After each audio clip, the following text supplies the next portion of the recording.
Buenas tardes, estimados participantes. Bienvenidos a la segunda actividad síncrona para la unidad curricular Teoría de los Tratamientos 2, sección 1. Quien les habla, la tutora y profesora Yosbeli Vázquez.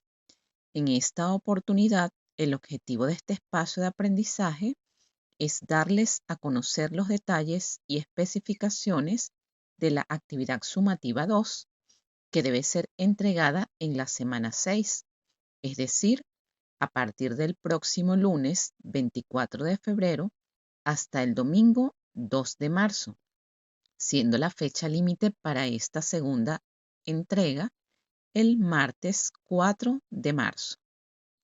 Este encuentro es oportuno para informarles que aún se encuentran en proceso de revisión, corrección y calificación los trabajos correspondientes a la actividad sumativa 1.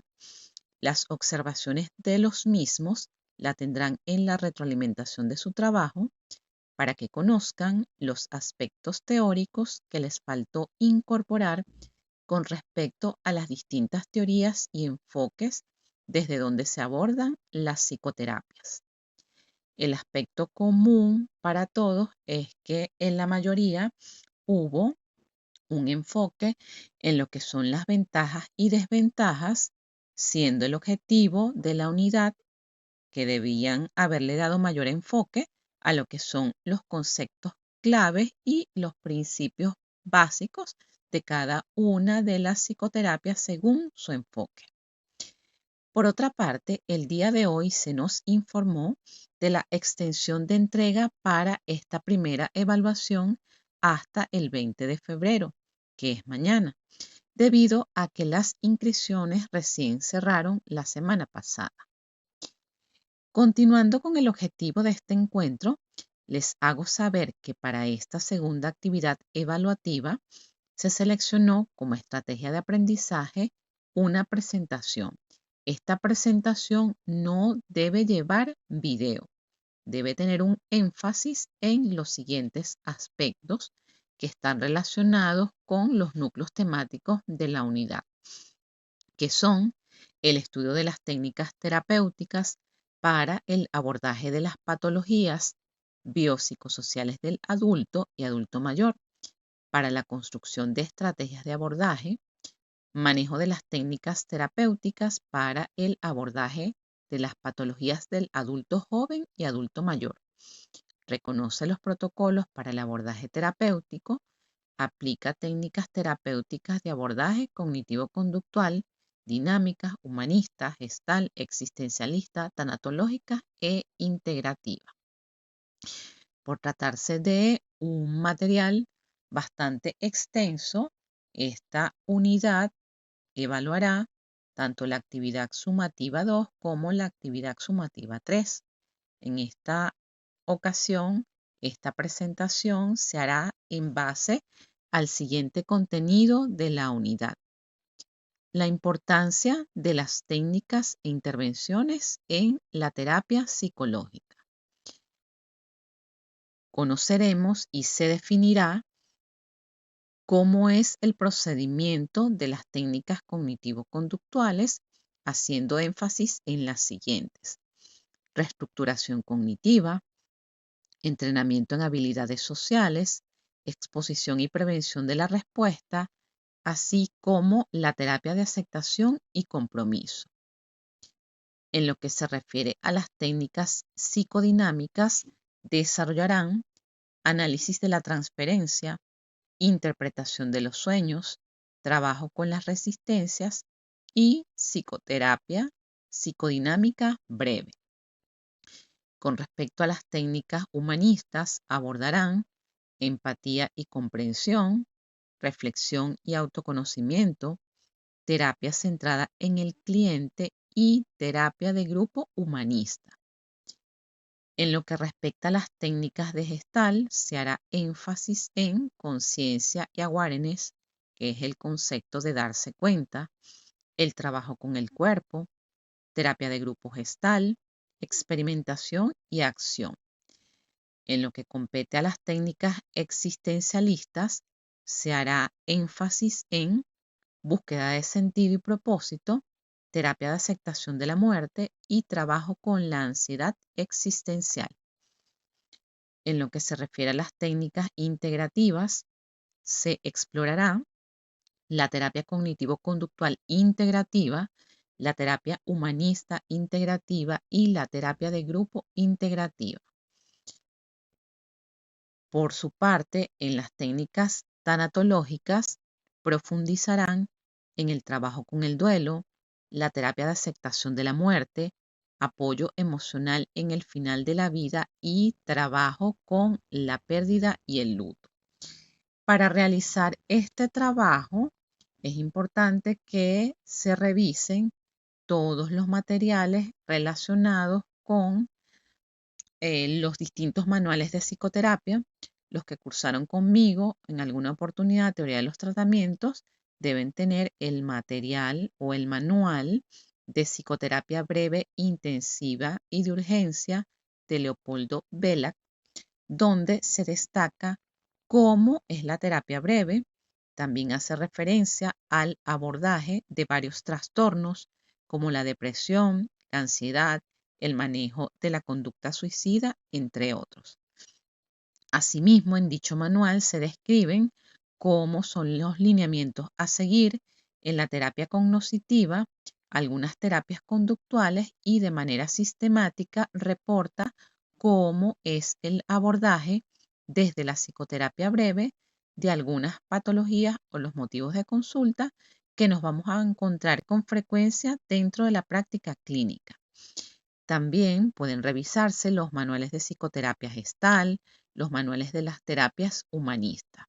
En este sentido, la investigación del contenido de esta presentación pueden darse cuenta que es bastante extenso, lo cual amerita una lectura bien organizada y esquematizada.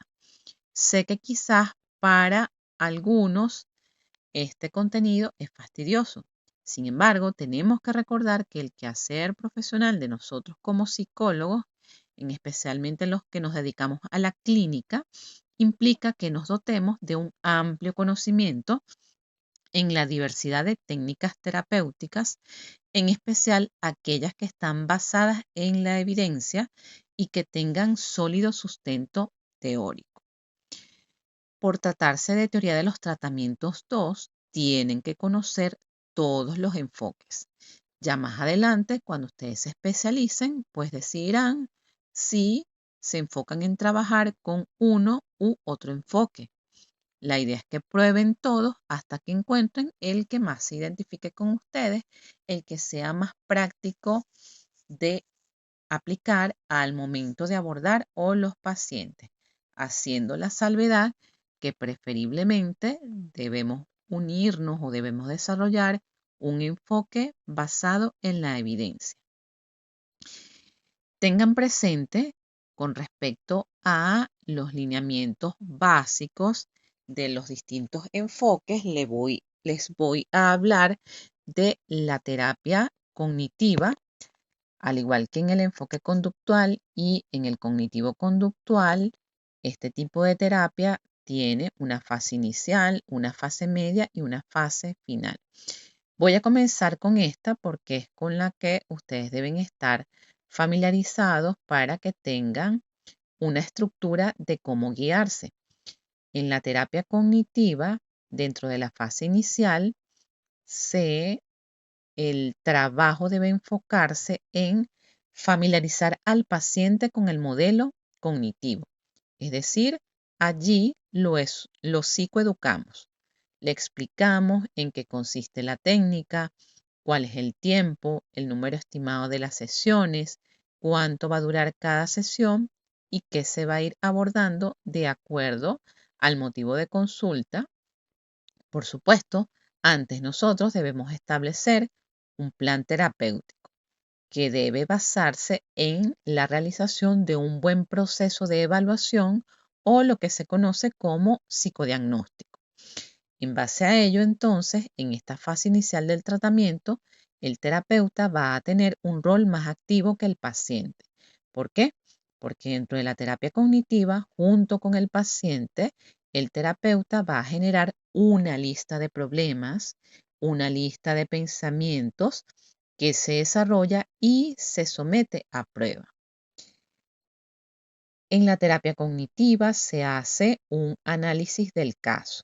En este análisis del caso se realiza la formulación clínica para que podamos identificar cuáles son los factores de riesgo, los factores de protección, los factores que predisponen la aparición del síntoma o del motivo de consulta. También para identificar cuáles son pues aquellos elementos que están incidiendo en ese motivo de consulta para que nosotros podamos organizar y establecer ese plan de tratamiento. En el mismo se va enseñando al paciente desde este enfoque a identificar pues cuáles son los pensamientos automáticos o distorsionados que producen reacciones en el paciente. Si nosotros estaríamos hablando en este punto del enfoque psicodinámico, cuando los pacientes o los clientes hacen objeción, estaríamos hablando de las resistencias. Pero como estamos hablando de la terapia cognitiva, hablamos de las reacciones ante los pensamientos y ante el trabajo con todas esas técnicas. En lo que compete a la fase media, se utilizan esos pensamientos automáticos que ya están registrados para ayudar al paciente a identificar cuáles son las creencias básicas o las creencias nucleares, y esto nos va a llevar a cuáles son cada una de las suposiciones subyacentes. Esto con el objetivo de facilitar en el paciente el dominio de las habilidades cognitivas para que pueda enfrentarse a las distintas situaciones.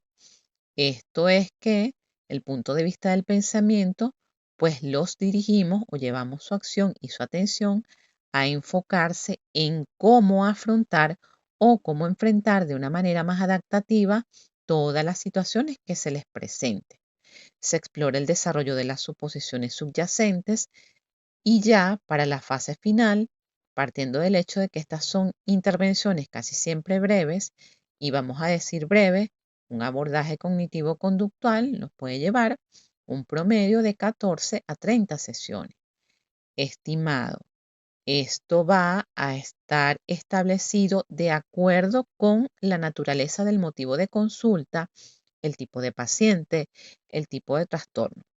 En el caso de que estemos trabajando con un paciente mayor, se hace la responsabilidad de examinar las creencias y sentimientos del paciente acerca de dejar el tratamiento. Es decir, que lo vamos a ir preparando para que no exista un elemento que ha sido muy criticado en nosotros los psicólogos, que es que el paciente no desarrolle ningún tipo de dependencia, y esto va de acuerdo a este enfoque. Se le vamos a ir enseñando y entrenando en estrategias para que el paciente pueda solventar la situación que lo llevó al motivo de consulta, y en la misma intervención se van revisando las metas obtenidas. Es decir, se va evaluando cómo ha sido ese plan de intervención, ese plan del tratamiento con el mismo paciente. Y lo vamos preparando para terminar el proceso terapéutico. Lo más importante, que sí es un aspecto común en todos los enfoques, es que trabajamos cómo se hace la prevención de recaídas. Se hacen arreglos para sesiones de refuerzo o sesiones de seguimiento, bien sea a través de llamadas, de consultas online o presencial. Entonces, ya pueden ver que cada una de estas fases, cuando ustedes estén describiendo su trabajo, pues lo harán brevemente, ya que si nos ponemos a especificar cada una con detalles muy extensos, nos daría una presentación demasiado larga. Ahora, em, la mayoría de las técnicas, como en el caso de entrenamiento en solución de problemas, se parte de la idea de que una persona se enfrenta a un problema. Cuando acepta una tarea que no sabe de antemano cómo resolver los problemas, se difiere o se hace énfasis en el grado de complejidad y dificultad. Entonces, Tal como en la terapia cognitiva, el entrenamiento en la resolución de problemas tiene fases. Esas fases son 4. En este caso, la preparación, la producción, la práctica de la solución, la evaluación. Esto no es más que un ejemplo de lo que ustedes deben describir en la preparación y en el análisis de los datos del caso.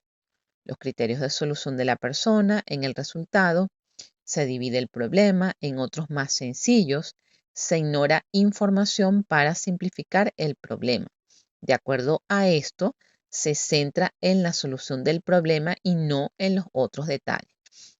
En la fase de la producción, en las operaciones, se recupera desde la memoria situaciones similares en el pasado. Es decir, se va comparando la situación actual que se está trabajando con otra que ya haya presentado el paciente. Se explora la información contextual o ambiental y se detallan cuáles son todos aquellos factores del ambiente que pueden estar incidiendo en que ese asunto o motivo de consulta no se resuelva. Asimismo, se elabora una lista de posibles soluciones. En la fase de la práctica de la solución, se aplica una única intervención, se hace una aceleración de las posibles soluciones. Por último, que es la evaluación, se determinan cuáles son los resultados y se contrasta cómo es el estado actual a cómo entró inicialmente y se van haciendo las modificaciones pertinentes. Se dice que para resolver los problemas es esencial afrontarlos de manera activa y con una actitud positiva. No hay que visualizarlos como amenazas, sino más bien como retos o desafíos que van a poner a prueba nuestras capacidades y por ello van a permitir también desarrollarlas. Si hablaríamos del enfoque cognitivo, estaríamos hablando de lo que se denomina estilos de afrontamiento, si está centrado en la emoción o si está centrado en la razón. Entonces ahí vemos que hay ciertas técnicas que pueden parecerse en el modo en que nosotros evaluamos y visualizamos cada caso. Ahora, centrándonos en la otra parte del contenido de la presentación, recuerden que esta lleva su argumentación, que en este caso estará basada en explicar la importancia del estudio de las distintas técnicas e intervenciones en la terapia psicológica desde las diversas corrientes. Fundamentarán su respuesta o esta argumentación en las referencias bibliográficas del área de psicoterapia. Es importante que tengan presente las siguientes consideraciones teóricas al desarrollar esta argumentación. Cada corriente postula diferentes modalidades de tratamiento.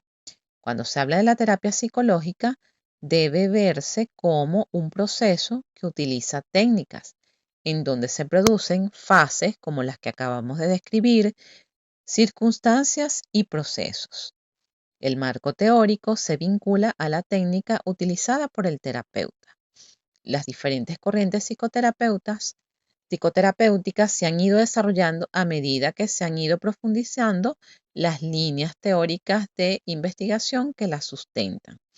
La aplicación de la terapia psicológica debe basarse en el empleo de técnicas de eficacia, efectividad y eficiencia probada mediante estudios científicos.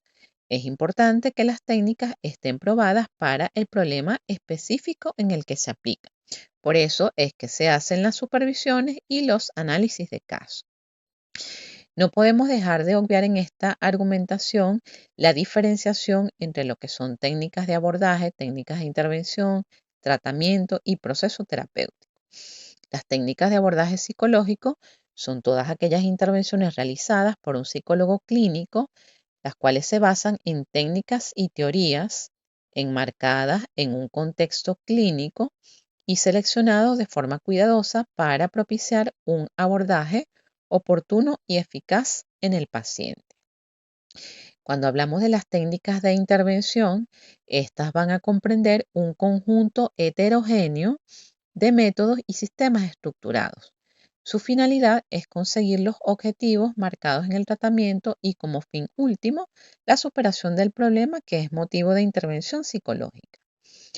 Cuando hablamos de tratamiento psicológico en específico, esto es considerado una intervención profesional basada en técnicas psicológicas en un contexto clínico. ¿Cuál es este contexto clínico? Los centros de salud mental, los hospitales, las consultas privadas, las distintas instituciones y asociaciones que aborden el tipo de pacientes, entre otros. El proceso terapéutico, por su parte, hace referencia al conjunto de fases sucesivas implicadas en el tratamiento psicológico que abarcan desde la primera consulta por parte del cliente o paciente hasta la finalización del tratamiento. Es todo lo que acontece dentro del espacio terapéutico o dentro de la sesión. El plan de intervención debe ir por fases. Corresponde a un instrumento que va a permitir realizar un mapa, guía o ruta que deberemos seguir durante el periodo de intervención y lo vamos a llevar a cabo de forma individual, familiar o grupal. En este plan deben describirse los objetivos que se deberán cumplir a través de todo el proceso de intervención. Dentro de todo proceso terapéutico debe contemplarse, y es un aspecto común, todos aquellos elementos relacionados con el encuadre terapéutico. Esto incluye el horario de las sesiones de terapia, la frecuencia, duración de cada sesión, honorarios, las vacaciones, el tipo de terapia, si es psicoterapia breve, focalizada, profunda o más amplia. El encuadre terapéutico viene a constituir a todo aquel conjunto de condiciones como normas o reglas, referencias que permiten darle estructura al proceso terapéutico, tanto al terapeuta como al paciente. Si bien es cierto que muchas de las técnicas pueden llevar al mismo objetivo común por caminos diferentes, la tendencia actual en terapia psicológica evoluciona hacia la psicología clínica y la llamada psicoterapia basada en la evidencia científica. Ahora, volviendo a los aspectos formales de la presentación, esta debe tener plasmado todo el contenido, que son la mayoría de estos aspectos desde el punto teórico que les acabo de describir. ¿Cuáles son los materiales guías para esta unidad? El Manual de Psicoterapia, Teorías y Prácticas de Scharf. ¿Cuáles son las disposiciones de forma que debe contener esta presentación? Como ya lo señalé, es una presentación sin video. El mayor énfasis es en el desarrollo de contenido. Deben elaborar entre 15 y 25 láminas diseñadas en PowerPoint, que es una herramienta que es de fácil acceso para todos. Si quieren incluir otra herramienta tecnológica como Prezi, Canva o algunas de estas otras herramientas, lo pueden hacer. La presentación debe contener un mínimo de 15 láminas. Esta presentación tiene unas particularidades. ¿Cuáles son esas particularidades? Con respecto a los aspectos formales, la lámina 1 debe incorporar el membrete de la universidad, el título, que es el tema, el nombre completo de ustedes, la cédula, la sección a la que pertenecen y el nombre correcto del tutor, ciudad, mes y año. Esta presentación debe llevar introducción, las reflexiones, que es todo lo que les acabo de describir relacionado con la argumentación, y las conclusiones. Las conclusiones no es la argumentación. Ya recuerden, váyanse al punto en la descripción de la tarea que dice argumentación. Estos son las reflexiones. La última lámina, por supuesto, aun cuando no sea un criterio formal de evaluación, todo trabajo académico debe llevar sus referencias bibliográficas. En este caso, deben ir estructuradas en base a lo que indica el Manual de Realización de Trabajos de Pregrado de la UBA. ¿Cómo vamos a incorporar esta presentación en formato PPT o PowerPoint o PDF? Si realizan la presentación en otro formato como Canva, Prezi, verifiquen que el enlace esté disponible. Recordemos que esta evaluación tiene una calificación máxima de 100, que representa el 25% de la calificación al final. ¿Cuáles son los criterios de evaluación para esta actividad? sumativa.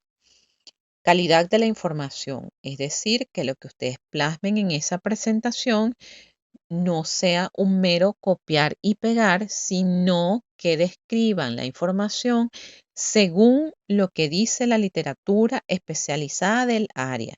Ya a estas alturas nosotros debemos estar familiarizados con citar la fuente de donde ustedes están extrayendo la información. Aun cuando algunos utilicen la inteligencia artificial tiene su forma de citarse. No recomiendo mucho basarse tanto en la inteligencia artificial, sino en irse a todos los manuales disponibles. Ustedes los pueden hacer como parte de su esquema, porque me he encontrado trabajos que eso luce como un mero esquema. Su presentación debe tener el contenido ampliamente desarrollado. En esta presentación ustedes pueden hacer sus diagramas, sus cuadros sinópticos, que quede la información que necesitamos. Cómo está organizada esa información se va a evaluar, que no exista o que exista coherencia entre el texto y las imágenes que usan. Tampoco que toda la presentación va a ser puro texto o pura imágenes, sino una combinación que sea coherente. Y por supuesto, la reflexión, que es esa argumentación que ya les expliqué. ¿Cuándo debemos entregar esta actividad, esta segunda actividad evaluativa? Semana 6, que va desde el lunes 24 de febrero hasta el domingo 2 de marzo. Fecha límite para esta entrega el martes 4 de marzo. Con esta descripción damos por culminada esta segunda actividad síncrona para la unidad curricular Teoría de los Tratamientos 2. Si tienen preguntas, dudas, comentarios, reflexiones acerca de la tarea o del material bibliográfico, recuerden que me pueden escribir a través de la mensajería del aula virtual o a través del foro de dudas, que a la brevedad posible les respondo. Muchas gracias por su atención. Hasta el próximo encuentro.